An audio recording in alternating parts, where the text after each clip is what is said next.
સુરતમાં વધુ એક નકલી નોટ છાપવાનું મિની કારખાનું ઝડપી પાડવામાં આવ્યું છે.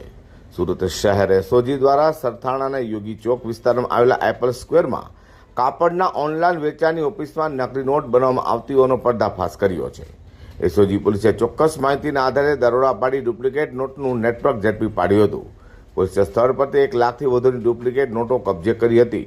સાથે 3 આરોપીઓ ભાવેશ, રાહુલ અને પવનની ધરપકડ કરી તેઓ પાસેથી 100 રૂપિયાના દરની 1 લાખથી વધુની કિંમતની ચલણી નોટો કબજે કરી હતી. સાથે નકલી નોટો છાપવાના મશીન સહિતનો મુદ્દામાલ પણ કબજે કર્યો હતો.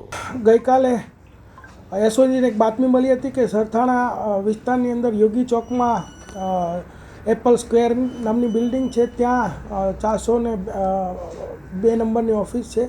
એની અંદર એમ કે હોજીરીના ધંધાની આડમાં એક નકલી નોટ છાપવાનું કામ ચાલી રહ્યું છે. તો એસઓજીએ ત્યાં રેડ કરતાં ત્યાં 3 આરોપીઓ સાથે ટોટલ 1,20,200ની 100 રૂપિયાના દરની 1202 નકલી નોટ મળી આવે છે. તે ઉપરાંત ત્યાંથી એ નોટની અંદર વપરાતી શાહી, પછી સ્કેલ્સ, રફ કાગળો, પ્રિન્ટર તથા પેનડ્રાઈવ આવો વિવિધ મુદ્દામાલ જપ્ત કરી અને કાયદેસરની કાર્યવાહી કરવામાં આવેલ છે.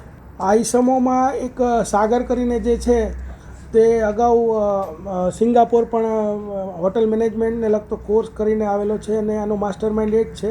અને એનો ભાઈ ભાવેશ, સાગર રાઠોડ અને ભાવેશ રાઠોડ, આ બંને આ નકલી નોટો બનાવવાનું કામ કરતા હતા. અને જે બીજા 2 ઈસમો જે પકડાયા છે, રાહુલ શંભુભાઈ અને પવન બોન્ડે, આ બંને ડિલિવરી લેવા માટે આવેલા હતા. જે તે વખતે સ્થળ ઉપરથી સાગર ભાગી ગયેલો, પરંતુ ત્યારબાદ વહેલી સવારે એસઓજીની ટીમે જે વોન્ટેડ આરોપી સાગર હતો એને પણ પકડી લીધેલો છે.